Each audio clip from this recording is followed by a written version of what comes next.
heartfelt thank you to Mechanistry for sponsoring today's video. I hope everyone is having a great time with Timberborn's most recent update, Update 6, Wonders of Water. Thanks again for the sponsor, Mechanistry. Timberborn starts out as a survival game and evolves into a production chain management game. Once you've learned how to and are set up to survive bad tides and droughts, then you can shift your mindset into maximizing efficiency of your various resources to be able to build the colony of your dreams. Along these lines, Timberborn is a game about scaling production. As your population increases, you have to scale your ability to satisfy water and food alongside it. It's not the kind of game where you research an item and that one item makes everything easier. More so, you research a building and it unlocks more resource chains to be able to scale with your colony. If you're finding the transition from normal to hard difficulties difficult, or even easy to normal, you can make use of this customize button to create your own difficulty between the two to smooth out the transition. Between easy and normal, I suggest adjusting consumption, starting food and water,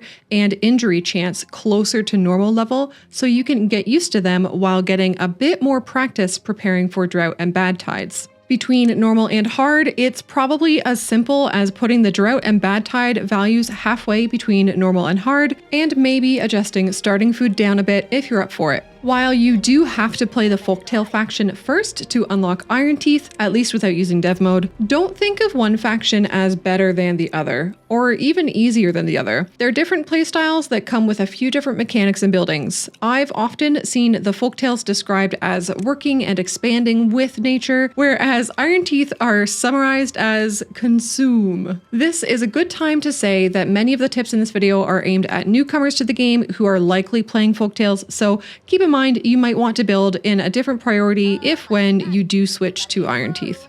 Until this Update 6, there was no true win condition per se in Timberborn. Rather, you are left to work towards what you want to work towards. For some, that may be the perfect min-max and efficiency, while others want to build the most beautiful colony setup known to beaverkind. Maybe you choose to challenge yourself to build as vertically as possible, feeling accomplished only once you reach the height limit. But now, if you are seeking something within the game to strive for, this update brings us wonders.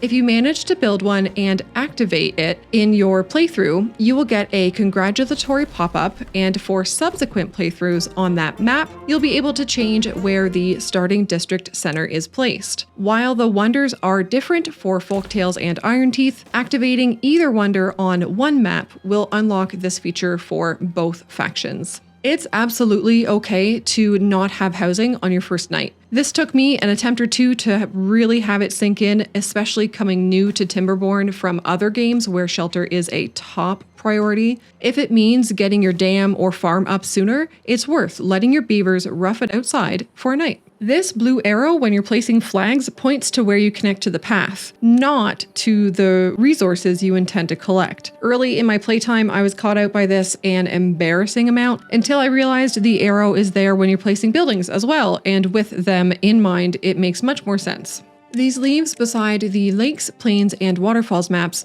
designate them as beginner-friendly, so they're an obvious choice for your first playthrough. However, a less obvious choice, in my opinion, is the diorama map. It's small, which means playing with just one district is totally possible, and I feel like the singular water source and bad water source makes learning how to manage them with dams simpler. The new cliffside map that was added in the recent update is a fun choice for similar reasons, and it features the new natural overhangs directly across from the bad water source. Don't hesitate to make use of safety saves. The game does use autosaves, but only keeps 3 at a time. If I'm trying out a new strategy or higher difficulty, I like to save at the beginning and or end of a cycle, as well as anytime I get a warning for drought or bad tide. This gives me options when I inevitably make a bonehead decision that dooms my beaver brethren, and I want to rewind to do better by them. Demolishing buildings and redoing sections of your colony is completely normal. You get a refund of materials when you do so. If the building was complete, the refund is set by your initial game mode settings. If the building was not completed, you get all your resources back. Districts can be overwhelming for a new player. If you're finding this applies to you, you can choose just not to faff with them until you're totally comfortable with the rest of the game mechanics and are looking for a new challenge. Connect your pathways in multiple places to keep the range from the district center reasonable, and work on fitting what you need within its range instead. Water pumps look like they're still pumping during a bad tide, and they are, kind of. What's actually happening is that the water still has some percentage of uncontaminated water, and that is what is being pumped out. Once the water reaches 100% contamination, the water pumps will stop completely. You're able to build paths directly under your water pumps, but don't. It stops them from working. Beavers can swim, which means they can use these paths underwater. Yes, this is going to be common sense for a lot of folks, but not for all of us. Ask me how I know. Don't forget to build paths on top of platforms, dams, or levees if you were intending to use them as ways for your beavers to get around. You can set the paths to be built before the first block is completed. You can do a lot of things before the building or structure has finished being built, and it's a good habit to get into. Using platforms to support another building on top of them later, place that other building right away. You can always lower its build priority as well. Placing storage, set its contents right away, especially water. I always forget to set water storage. Placing a grill or bakery, set its recipe now so you don't forget what you intended it for later. Combining the new overhang with stairways is pretty powerful. You no longer need to build platforms upon platforms upon platforms to get stairways up to the middle of nowhere. You can do this instead. Avoid building on fertile land, especially at the beginning of your game, as much as realistically possible. That land is much better spent as farmland for crops or for growing trees. Some practical buildings like farmhouses or foresters will have to be nearby at the least, but it's worth looking for a spot for them that doesn't actually occupy the green land. Alongside the basic water and food needs, you would do well to prioritize 3 things when you start your game: an inventor to start getting science to unlock further necessary buildings, a forester because logs will be an early bottleneck, and a dam across a nearby stream to help you through your first route. The pause button is your friend. Pause the game as soon as it starts and get your layout happening for the aforementioned needs. If you want to be very efficient, you can zone and place all of these buildings and set their build priorities before you unpause for the first time. Some buildings have their own internal storage that can last you a little while early in your game. You can see it here with the farmhouse and the lumber mill, so you don't need to stress out about storage immediately for these items. With the Folktales faction, you control your population by building, not building, or pausing your housing. Folktales will procreate to fill any unoccupied spaces in your housing, so if you find yourself running out of food and water because your population is spiraling out of control, stop building new homes and maybe even pause a few that you have. Your population will stabilize and you can work on getting your resources in order before you unpause the housing. Once you've got a handle on basic survival, try shifting your mindset about water from hoarding in storage to hoarding via a dam. If you have a deep, bad tide-proof dam set up, keeping water available in your tanks will come naturally, even through bad tides and droughts. Why a deep dam? Because water evaporates naturally and it evaporates based on surface area. So if you have a very wide but shallow water reservoir that you're depending on, it will disappear much more rapidly, especially in a drought, versus a deep dam with a smaller surface area. Sluices introduce a fairly trivial way of handling when bad tides take over your clean water sources. You can use levees to form 2 possible channels for the water, one towards the edge of the map and the other leading towards its regular path. Then use sluices to act as gates for each channel. The sluices that lead off the edge of the map should be set to close below contamination 1%, so during bad tide the bad water will flow off the edge of the map, and the sluices that lead towards your settlement should be set to close above contamination 0%, so the opposite happens. Only uncontaminated water is allowed through. Depending on how quickly you are able to get to tree planting, consider leaving a few trees untouched as you're setting your initial zones for tree harvesting. An adult tree has a chance each day to spawn a baby tree in a tile adjacent to it. So if you cut down every single tree in an area, there are no adults left for this natural repopulation cycle. Of course, this doesn't count for the dead trees you see on the map. They're dead. Chop them all. Once you are able to get to planting trees, it may be tempting to lay out an entire planting area of oak trees as they are the last on the list, and thus obviously the best, right? If you do this, you will have to wait 30 days before you can cut down any trees though, so it's worth planting at least some pine and possibly a few birch so that you'll have access to chopping those while you're waiting for your oak trees. You can sub oak trees for maple with this example, or really switch out any of the tree types to your liking and circumstances. The point is to have multiple tree types with different growth rates planted at a time. I've seen a few different approaches for how best to manage farmers, and I still toggle between two. One option is to just have one farmhouse per area, usually with 3 workers, not plant a huge amount of crops, and set the priority to planting. This way, each time a crop is harvested, it will be replanted immediately, and thus, over time, will stagger out the growing times of the crops, keeping a steady supply. The other option I see used often is to have 2 farmhouses per area. One has 1 worker and priority is set to plant. The other has 2 workers with priority set to harvest. This costs more resources to build the buildings, but seems to be able to handle a larger field of crops, at least semi-efficiently. Food doesn't go bad in storage. Once you're set up to survive and resources aren't extremely precious, you can go pretty ham in storing food without worry of it deteriorating like it might in other games. Warehouses are an option for crossing water in the early game if you don't have the resources to build dam or levee blocks where you want to cross. Don't get caught up in building too many warehouses in the earliest parts of the game. As mentioned previously, buildings do have some internal storage, and many resources like logs and planks will be put to use immediately and won't need to be stored. The time and resources can be better spent on other things, like dams at the beginning of the game. Once you're settled in or on lower difficulties, you won't need to worry about min-maxing so much with little bits like this. Once you've expanded enough that it makes sense to do so, don't hesitate to dot around the smaller warehouses with food and water tanks in areas that are farther away from your city center. This way, your beavers won't be wasting time walking back and forth long distances to satisfy their need to eat and drink. Don't ignore haulers. Having a few haulers do their thing will allow other workers to do their thing so much more efficiently. If you have the population and resources to allow it, it's great to have one hauling post with a couple workers set to high priority and another hauling post with all worker slots full but set to the lower priorities. Similarly, once you're set up for survival, you can set up quite a few inventor buildings with a couple of them on a lower worker priority. This way, whenever you have some spare beavers, they'll still add to the colony with research. If you're wanting to improve worker efficiency in your colony, keep an eye out for beavers sitting in the doorway of buildings. This means that for one reason or another, they don't have anything to do. It could be a lack of power, storage being full, or not enough resources.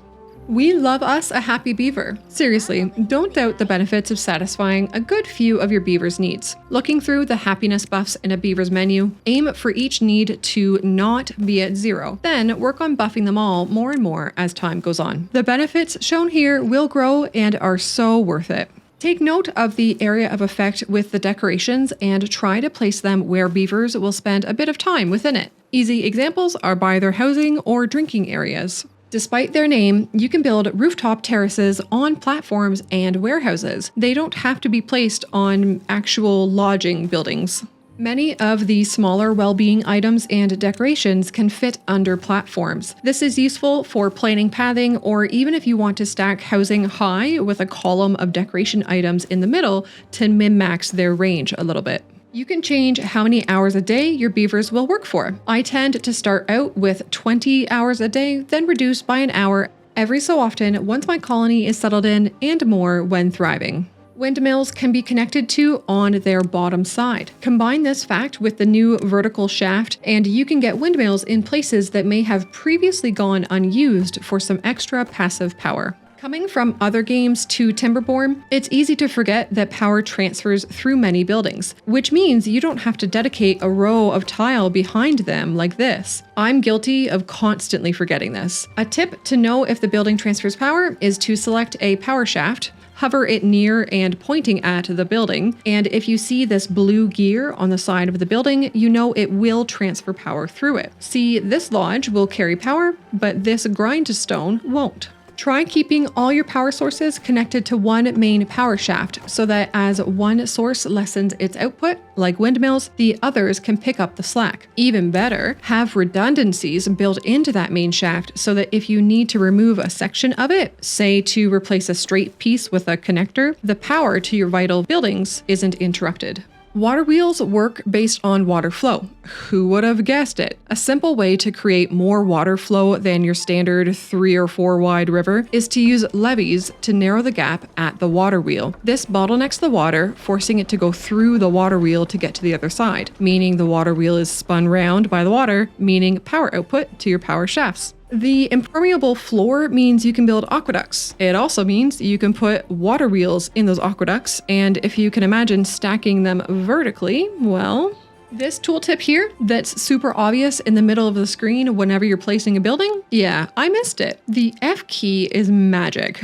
Pressing F when going to place a building mirrors it, which means you can control where the door reaches the path. A couple other useful keyboard shortcuts. Holding X shows construction lines from your cursor position to help with aligning buildings. Pressing T toggles water visibility to help with building underwater. And holding Tab shows what's being stored in your buildings. For some neat visuals, you may already know this I button will set the camera to follow a beaver. But if you hold Shift while clicking the I, you'll follow the beaver without the panel popped up. Alternatively, you can just use Control H to hide all of the GUI. It's great to take some time to slow down and zoom in on your beavers every now and then. That's how you notice things like your injured beavers having bandages in different spots while they're recovering. This becomes even more fun to do in the latest update now that your folktails and Iron Teeth can be kitted out in the new detailer building. And look at their little farmer hats. Irrigation has changed as the game has developed. As of this update 6, the maximum amount of irrigated land per tile of water is achieved with a 3x3 water hole. This will irrigate 16 blocks from each of its sides. Note that if you make the middle tile land instead, it will significantly reduce the reach of the irrigation. This is because each water tile irrigates based on how many water tiles are adjacent to it. So instead of the center tile being adjacent to 8 tiles, you have each of these water tiles only being adjacent to 2 each. It's worth noting bad water irrigation operates differently, seeming to spread 7 blocks regardless of the size of the source. You can move your starting district center. Well, sort of. You can delete it and just build a new one from the district management menu. This is especially helpful if it's taking up precious irrigated land. Just mind that if you have a second district center built and you're actively using your districts, removing the first one will cause your beavers to migrate to the second one automatically, and it'll get all sorts of messy. It's worth noting that you can't move buildings in general. You must delete the current or old placement and build the new placement fresh. If you hold down the Shift key while demolishing buildings, you bypass the pop-up prompt that asks if you're sure you want to demolish. It also works to hold down Shift as you click the trash can in that building's info view. You can click and drag to place a line or a marquee of some items. Most helpfully, the path, platform, dam, levee, floodgate, and terrain block. Terrain blocks have these arrows on them that help prevent beavers blocking themselves in when building a large amount of them. The arrows indicate which direction they'll be built in, starting at the base of the triangle, and a block will not build if there is another unfinished block behind them that is pointing at them. If you want to be hyper efficient, you can rotate your terrain blocks when placing them so that more of them can be built at once as they aren't waiting for what's behind them to start. Beavers can build at the same level they are standing, 1 level above them, and any number of levels below them. You may want to build your main pathways too wide from the beginning of your game. This will leave you space to place stairs and decorations later on and give some leeway with power shafts. This update 6 brings official Steam Workshop modding support. If you're new to using mods, honestly, even if you're not and your eyes tend to glaze over when reading mod descriptions, read mod descriptions. Read! Look at the words in the mod description and process what the mod author is trying to tell you. It's so easy to get carried away with mods. See the title of a mod while browsing, like what it's advertising, and just subscribe right from the browse page without clicking into it and reading at all. Somewhere down the line, this will cause you a huge headache that's so much more easily avoided now by reading about any compatibility issues or development notes from the author. Read your mod descriptions. Lots of players were playing on Update 6 early by accessing the experimental branches of the game. Anyone can do this on Steam by going to the properties of Timberborn with this cog, clicking betas, and changing your beta participation to the experimental branch. The folktale's motto is most fun when read as comfort, food, and sturdy wood. As a bonus and a thank you, you could name your beavers, just like I'm naming mine after my supporters on Patreon who are the most stellar humans supporting me on my creative journey. Link is in the description below if you'd like to have your name used in my games for as little as $1 a month. Thanks for watching and enjoy Wonders of Water in Timberborn.